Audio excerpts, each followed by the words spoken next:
Okay, fine. Now, in the last class, we have left uh, at the trees. Now we have to move further. Now, what we are seeing right now are the elementary data structures, or the basic data structures which is needed for the further concepts of design analysis of algorithms. Now here we have in the previous classes looked at the stacks, queues, that is their operations. Stacks, we have push and pop, queues, NQ and DQ operations. Similarly, we are looking at trees. So these are the elementary or basic data structures. In this last class, we have seen the sequential representation or array-based representation of binary trees. Now we will continue further with the linked representation of binary trees. Now in the array representation, we have sequential memory allocations, and each node is numbered from top to bottom, and at each level from left to right, starting from the root. So the index represents the numbering of the nodes. But in case of linked representation, that is not the case. It is not the sequential memory that is allocated. So therefore, in this one, what we have is, we have a node which contains the element. So for example, if A is the node here, it contains the element, and then the node contains the link or the address of the left subtree and the right subtree. So each node will have an element with its address to the left subtree and address to the right subtree.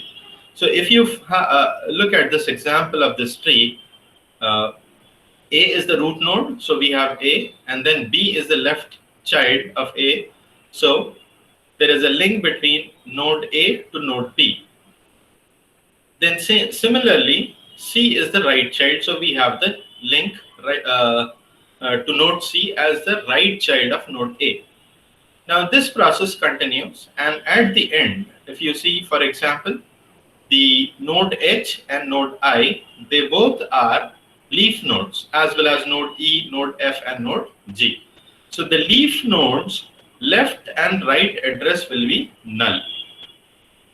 Now there might be some cases where we may have only one child, left or right child. In that case, there will be a link from left or right child, link from the parent node to the left of the right child, and whichever child is not present, for example, left or right, that address will be null.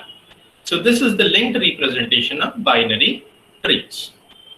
Now the advantage of linked representation with when compared to the sequential or array-based representation is that in array-based representation, we have to allocate enough memory to store the nodes based on the numbering given to each node as the index. So there is a lot of wastage of space. But whereas in linked representation, the nodes are dynamically created. So there is no need to allocate memory and then use that memory. It is actually, the nodes are dynamically created depending upon their hierarchy or their structure in the actual tree. So this is what is about the tree-based representation. Obviously, trees also has operations of traversing, like in order, pre-order, post-order, level order traversals. We are not going to go into that detail. And whenever needed, the traversal of trees and all, whenever it is needed in the complex algorithms or throughout this course, then we will try to look at those operations. Then the other thing is, even trees has, like stack has push and pop operations. Even trees has the operations known as insert and delete. And we will try to look at those operations in the next topic known as dictionaries. So this was all about the trees or the binary trees.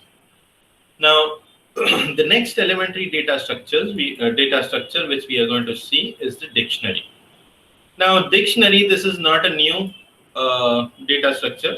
This, you have already heard about the binary search trees. Now, what we mean by dictionary is that we mean that there is some element known as a key.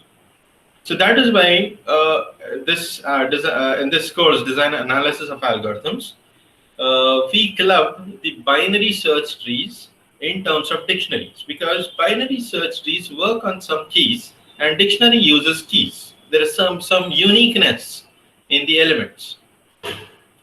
So dictionary in this sense, in this case, is nothing but the binary search trees, which we are going to look in this topic. Now, there is a difference between a binary tree and a binary search tree. Now, the difference is that the binary search tree doesn't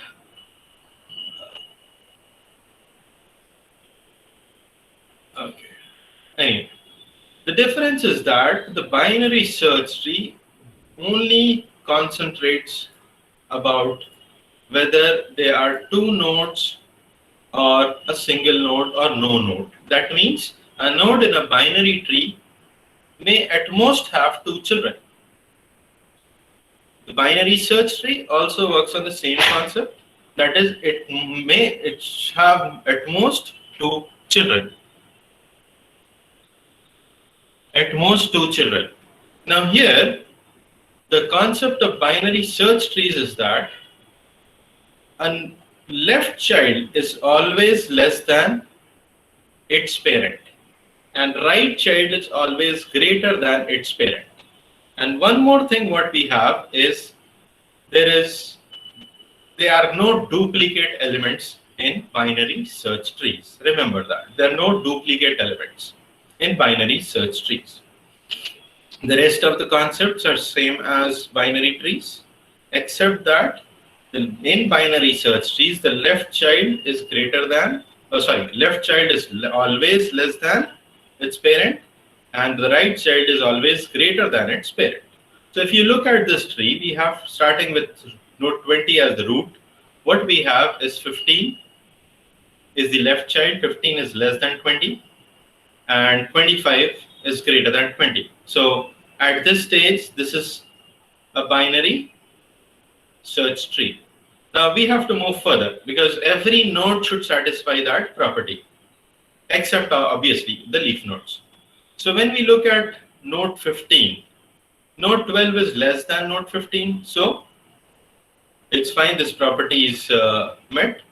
But whereas node 10 is less than 15, which cannot be. As well as in this case of node 25 and node 22, 22 is the right child of node 25.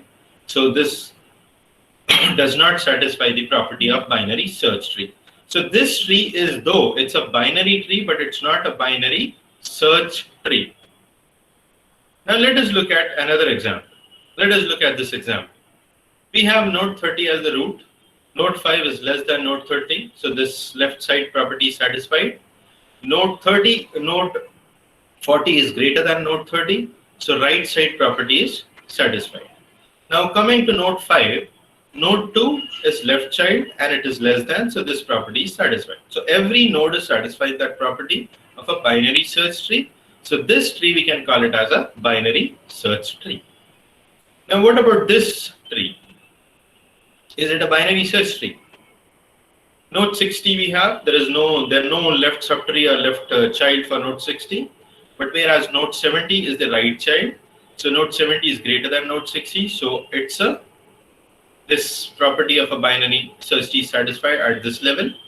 And for node 70, node 65 is less than node 70, so left's property is satisfied, and node 80 is greater than node 70, so even the right property is satisfied. So this is also a binary search tree. Now, the basic idea or the purpose of binary search tree is that the keys are the elements. Keys, we are calling elements as keys because they are unique. The keys or the elements are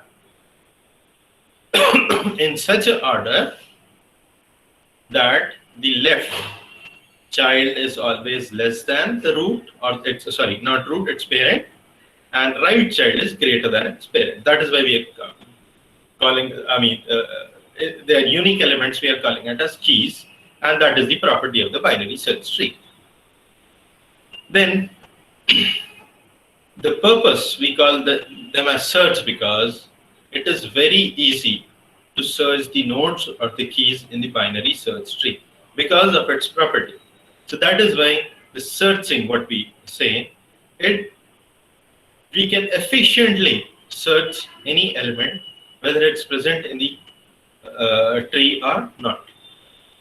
Now, there are two ways of searching it. One is to use recursive. The other one is to use iterative search. Iterative procedures.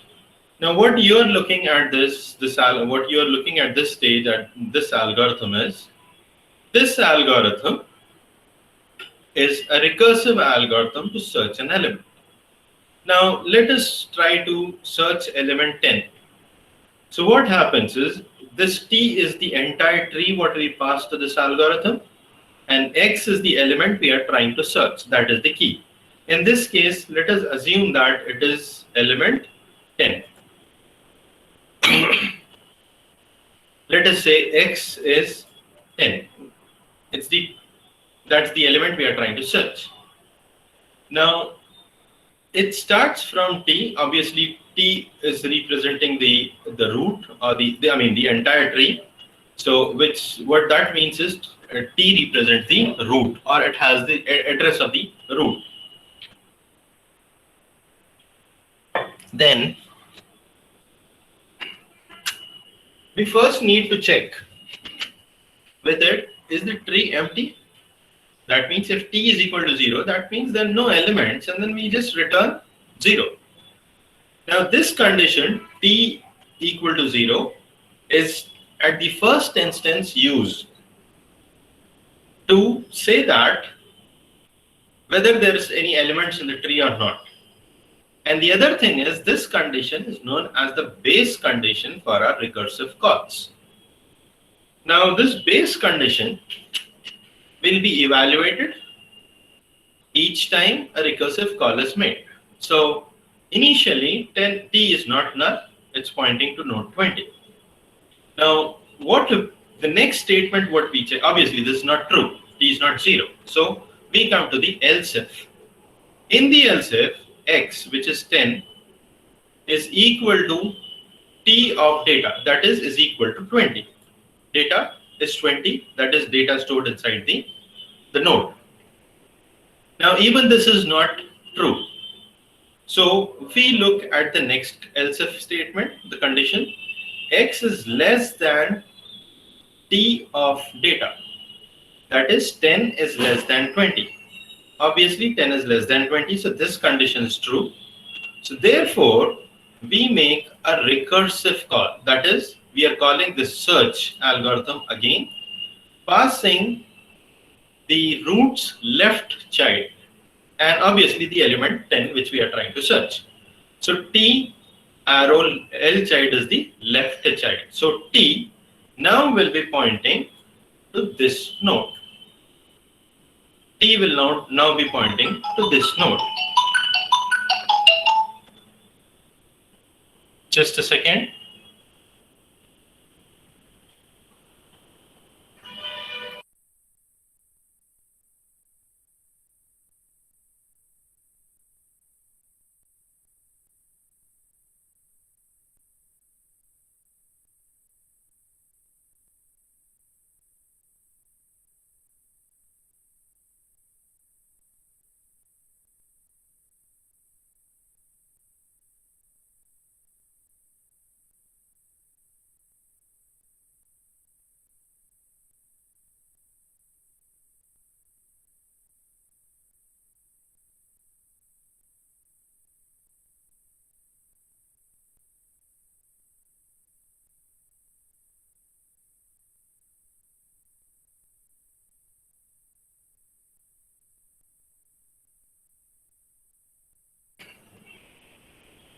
Anyway, sorry for the disturbance. uh, we were okay. We were at this stage. So t of left child is passed. So now this t over here is nothing but referring to node 15, which is the left child of node 20. Then again the t, the recursive the recursive function algorithm is called, and now t is not null. It's just a node there. Then x equal to t of data. X is 10. T of data is 15 now. So 10 equal to 15 is also false. Now we have else if, where x less than t of data. So 10 less than 15. Oh, I'm sorry. This tree itself is wrong. Sorry. Just let me change this. How do I go? Okay. Now let's say this is not 10. Let's say this as 18. This tree itself is wrong. Sorry. Where is it? This also, let me make it as 18. And this one as 28.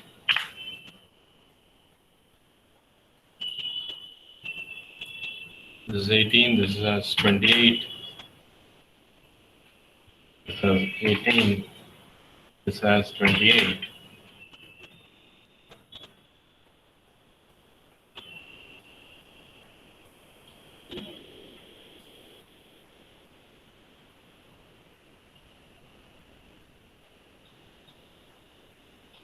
Okay, let us continue. Sorry, the tree itself was wrong. I mean, the basic purpose 15 less than 10. I mean, it was not right. Anyway, let us try to search for element 10 itself. So here we will be passing element 10, and then t is starting from the root node. This is t. T is not null, not 0. So if statement executes, x equal to t arrow data, which is x is 10 equal to 20 is false. So we have else if part. In the else if part, we check whether x, which is 10, less than t of data, which is 20, is true. So we recursively call the search algorithm, that is the same algorithm, passing t of left child. So t will now be representing the left child of node 20. And obviously x is same, that is 10, which is the key we are trying to search. So now when this is recursively called, what actually happens is the algorithm will again work, or now work with the left child, that is t is now node 15. Then the first statement t equal to 0 is checked, which is false. So we have else part, where x equal to t of data is 15. So x equal to 15 is false. Then we have the else if statement, where we have x, that is 10, less than t of data is 15. Yes, 10 is less than 15. So we again recursively call the search algorithm, again passing the left child, because it is the key is what we are trying to search is less than the present in the parent. So we pass the address of the left child, or we pass the left child. So now t will be pointing to this node, that is node 12.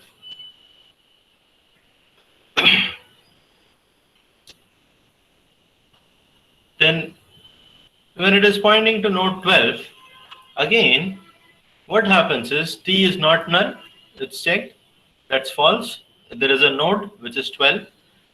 10 equal to 12 is false again. Then we have the else if statement. 10 less than t data is 12. So 10 less than 12 is true. So again recursively, we are calling the search algorithm, passing its left child.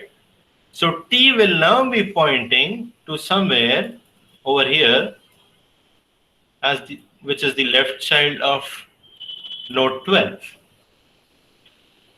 Again, the recursive algorithm is called. Now, when we have the statement t equal to 0, that means there is no node here. So t is actually pointing to null or 0.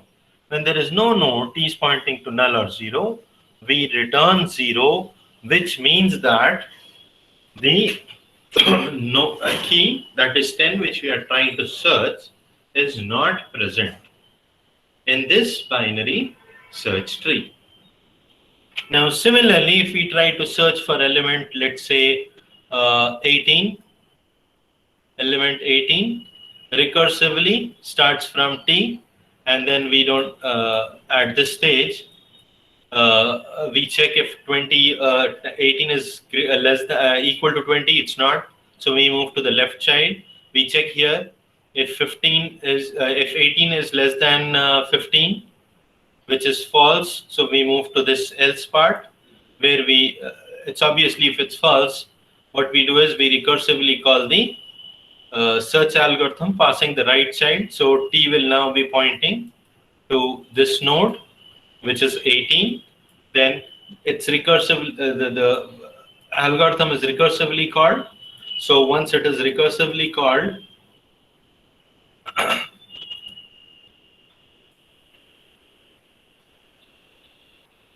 at this stage, once it is recursively called, t will be pointing to 18 and we are trying to search 18. So this statement, t equal to 0, it's false because t is pointing to some node.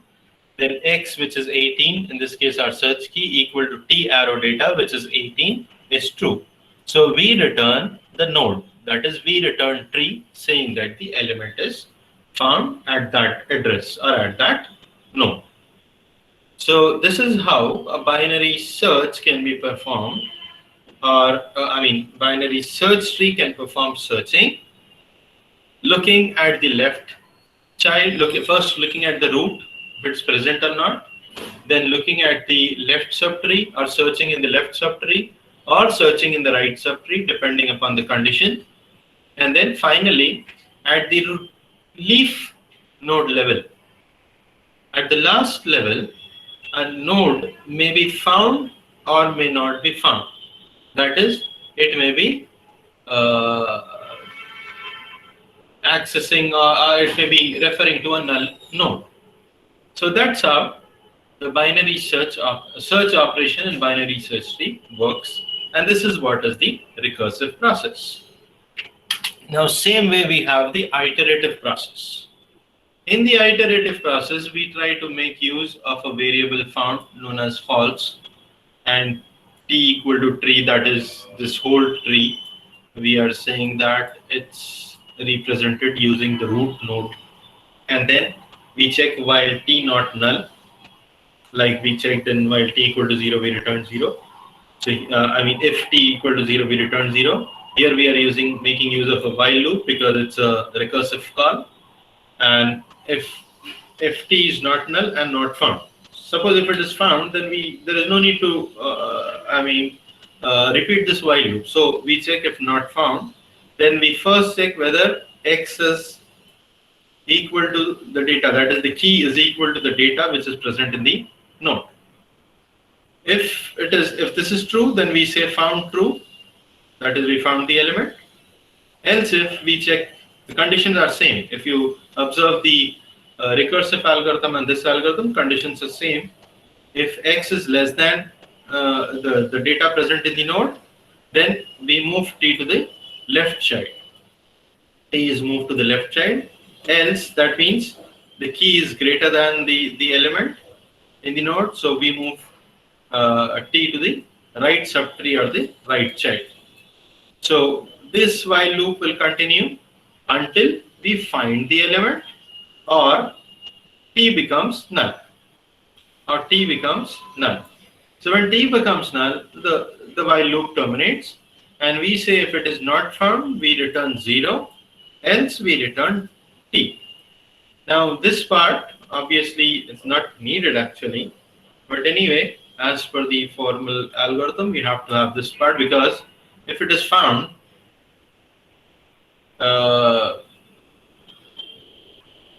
then we have to return its what do you call the address of the node or that node itself.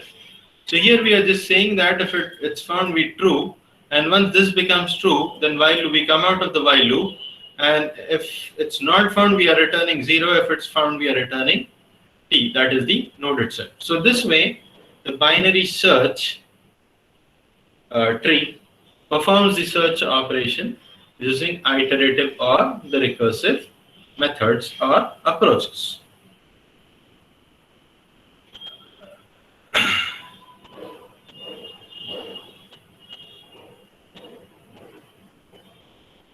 Then now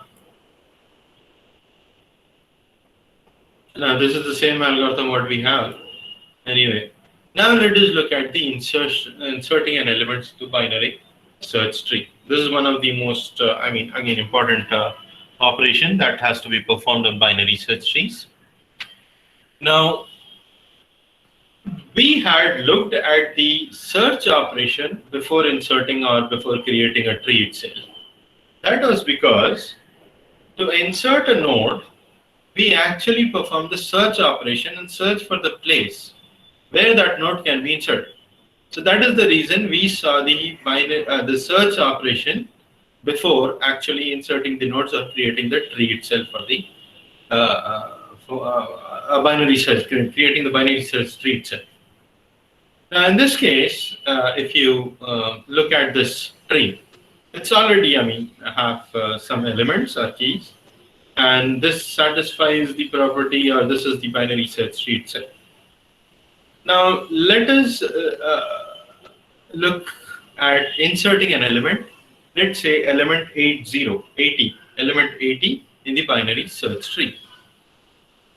Now the concept of inserting is that we start from the root node. Now if there are no elements in the tree, root node will be null. So if there are no elements and we are trying to insert an element, then we simply make that element as the root node of the tree.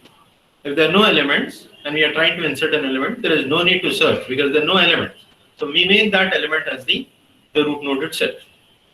Suppose if there are some elements and we are trying to insert element 80.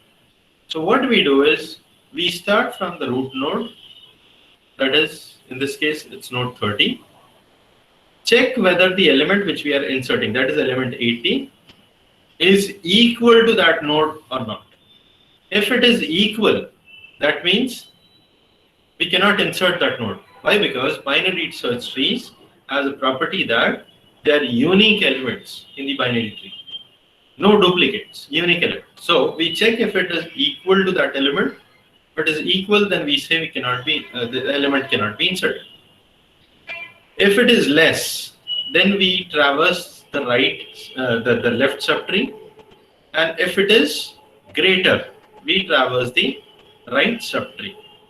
So in this case, we are inserting element 80 or element 80. It's greater than.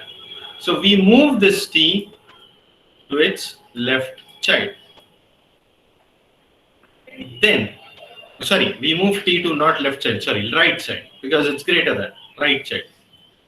Then again we check the element which we are inserting, that is 80, with element in the node, that is element 40.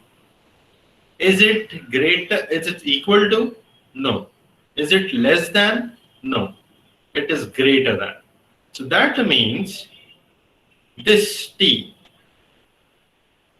should move to the next node. But when it moves to the next node, what happens is it will be pointing to none.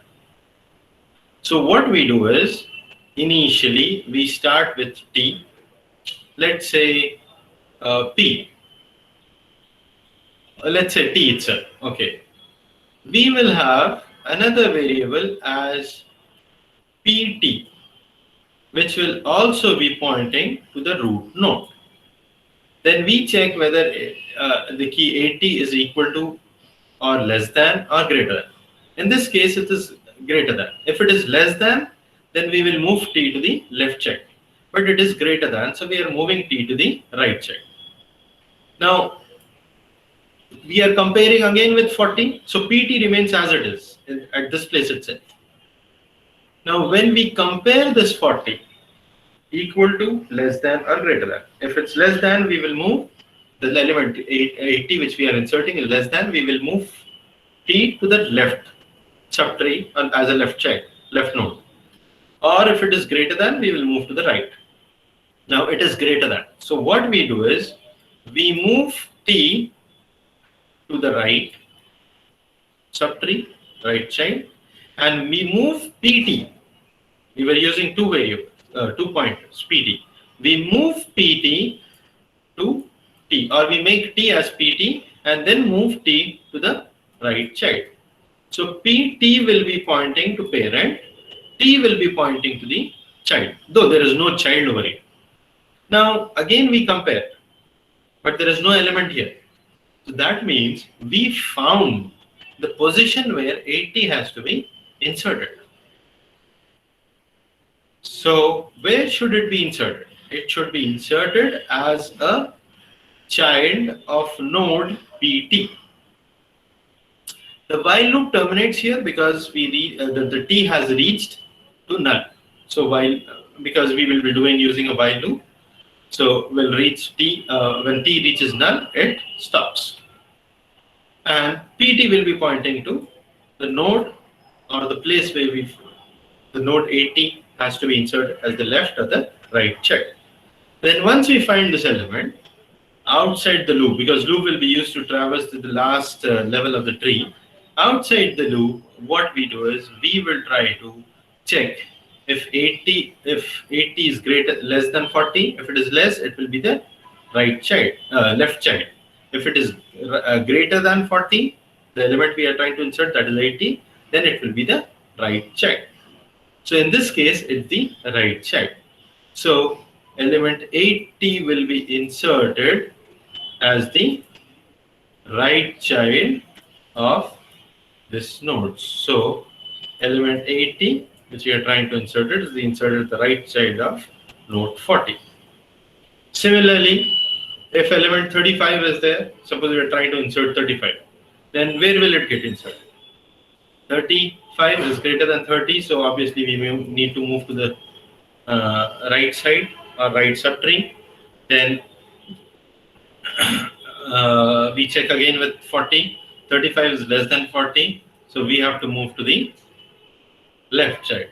Then we know the parent, pt will be pointing to 40. Then again 35, that is the element we are trying to insert, will be inserted at this place. So this is how insertion happens in the binary search trees. Now let us just briefly look at the insert algorithm. Now here if you see insert, this insert algorithm takes the key that has to be inserted. In this case, let's say we are trying to insert 22. Let's take another example, 22. Found is false, initialized to false, p is initialized to the tree. So p will be pointing here. Then what we have is p is not null, found is not found. We take use of q. I took pt. Here in this algorithm, a formula algorithm is using q as the variable to refer to the parent. Then we will check if it is equal to, then we say found. That is, we cannot insert that element, will be a duplicate.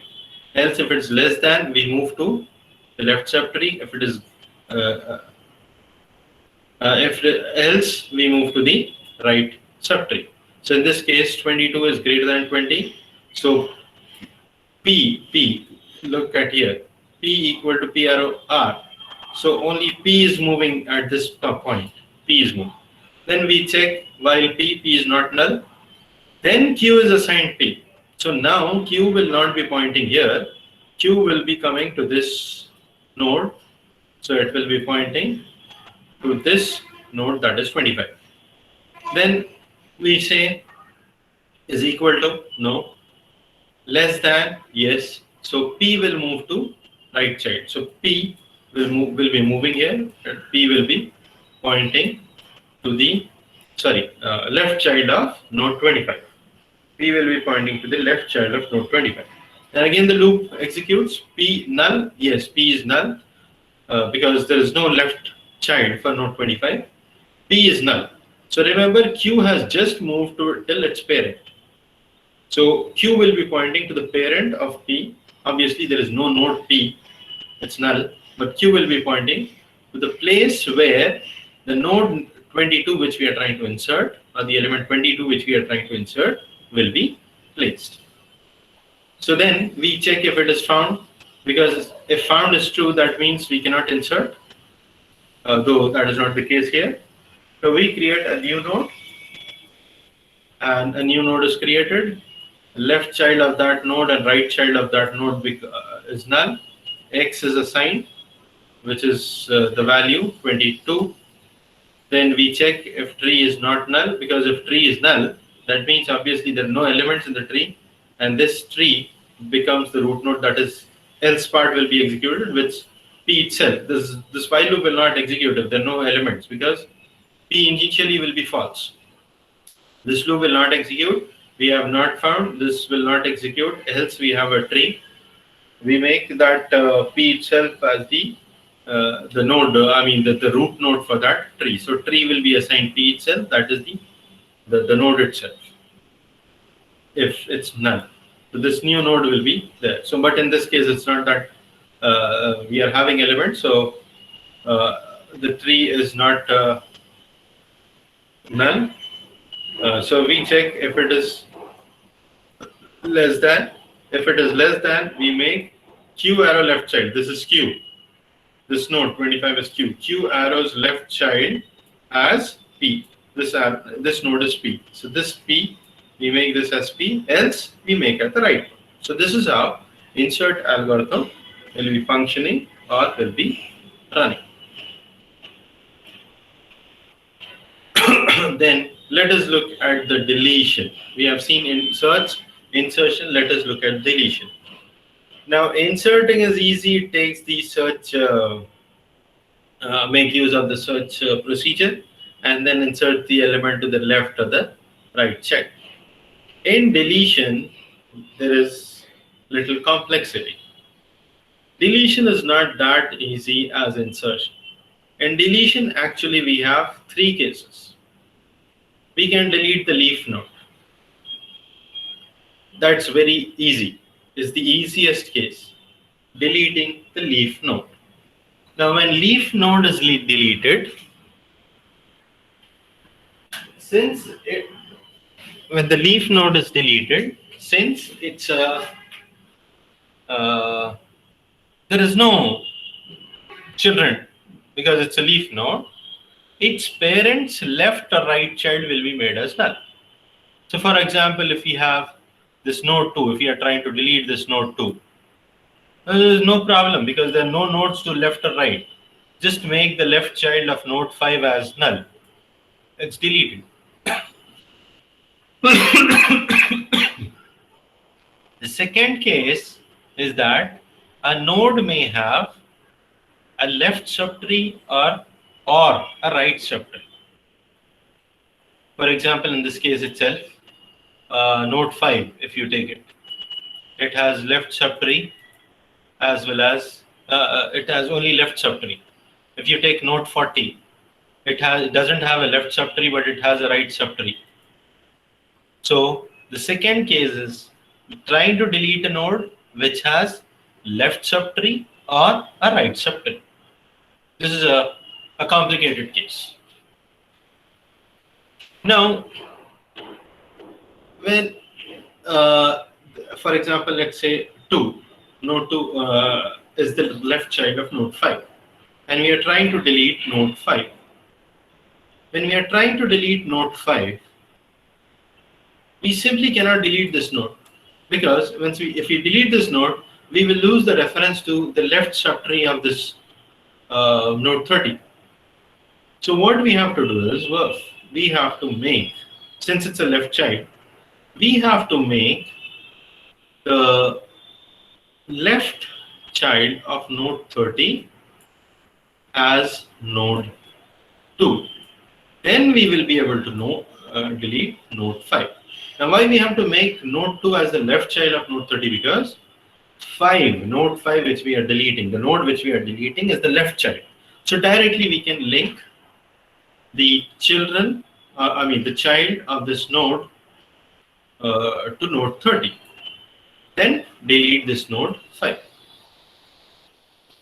In the same way here also, if I have to delete node 40, then node 40 is the right child of node 30. So nodes 40's children, whether it is, it may have any let's say any other child, let's say 50 or let's say 100, doesn't matter. I simply have to make the right child of node 30 as node 80. The rest of the other things will be as it is, will not affect. So when in the second case, when there's only one child when there is only one left subtree or the right subtree, then we have to make its parents left or right subtree linked to its child. So that way the second case is handled.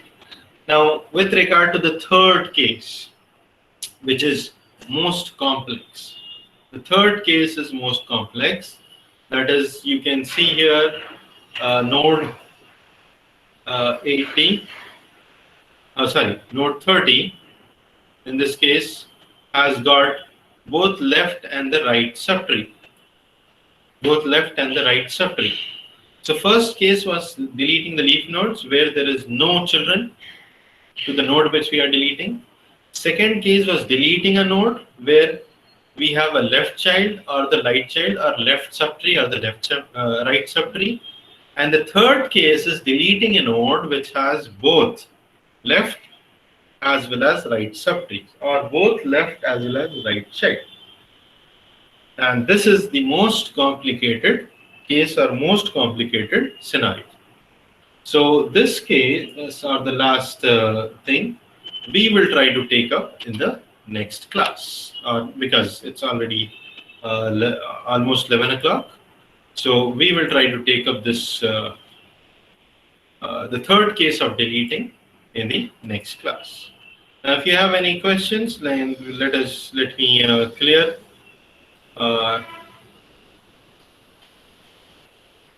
If anybody has any questions, where did this? Okay. Anybody has any questions?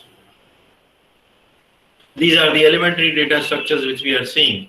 We have so I suppose you may be familiar with most of the topics here. Now, in the next class, we will complete up this the deletion scenario. Then we will look at heaps, and then we will proceed with the next topic, which is actually the part of the design and analysis of algorithms. That is, we will look at the topic of sets and disjoint sets, which is most important because most of the further things will be happening here. Now, before we end this, can anybody, anyone,